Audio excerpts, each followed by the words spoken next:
Hey, welcome to my Possessed by the Devil makeup tutorial. For this look I am using some white foundation, the Ben Nye Death Wheel, the Mehron Bruise Wheel for the cuts, some rigid collodion to create some deeper cuts, and some liquid latex to make my lips look all lovely and crusty. So the first thing I did, I got some white Illamasqua skin based foundation and mixed it with this blue colour from the Ben Nye Death Wheel. It was a bit bluer than I thought it'd be, so then I mixed this flesh tone in where you would normally kind of contour, just to make it look a bit more realistic and less bright blue.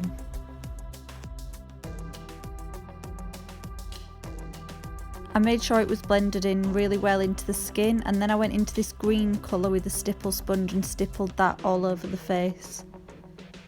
I then went into the bruise wheel and with an eyeshadow brush started to create bruises around the eyes. I went into the red colour and also added the dark brown colour and the black, and then I actually added some of the green as well to just create this really bruised weird look, and then I put some red bits all over the skin. Then to create the scratches I went into the red colour from the bruise wheel on a flat brush and started drawing them into my face. Once you've drawn the lines, you want to take a different flat brush and really blend it in as much as possible into the skin, because it creates this quite realistic raised look.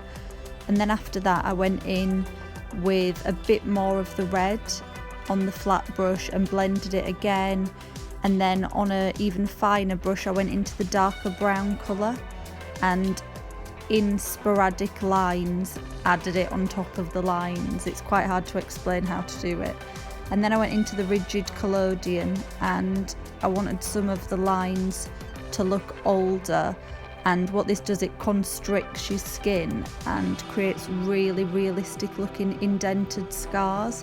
So I chose a few lines and used the rigid collodion, and you need to apply about 7 or 8 layers, letting it dry in between. I realised I hadn't contoured and I wanted to look a bit more ill looking, so I went in with like a taupey brown and I contoured my cheekbones and also added some brown and some yellow eyeshadow to my eyes. And then I kept applying more really fine lines onto the scratches, getting darker with the colours every time you do it, and also applying more layers of the rigid collodion, as like I said you need to apply about 6 or 7 for it to really get indented.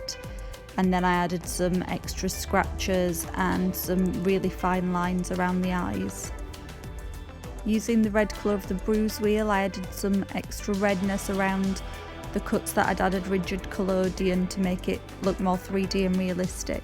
And then I got some liquid latex on a disposable sponge and I applied it to my lips. As you can see from my face, it was a bit horrible because it smells. And you want to add about 4 or 5 layers of liquid latex, and it starts to stick the lips together, so with some tweezers you can then pull it off, and then it creates this really cracked, dry, horrible look. And then I went into the lips with some red, and I also added a tiny bit of fake blood to the deeper cuts. I also added a bit of fake blood to the nose and also some around the eyes. And on the lips as well. I had previously added a bit of liquid latex to some parts of the forehead, and then I picked that off once it was dry and added a tiny bit of blood to add some texture. And then I just sneezed then, which was lovely, but I thought it kind of looks like how you feel when you've got a really bad cold or something. When I'd finished I kind of looked at the face and I thought there was a bit like too many scratches on there, so I actually removed some from one of my cheeks, as you can see. And I thought it just made it look a bit more naturalistic, and then I added some scratches actually going the other way because I realised I'd done them all in the same direction. So there you go, there is my disgusting possessed face tutorial. I hope you enjoyed it and thanks for watching.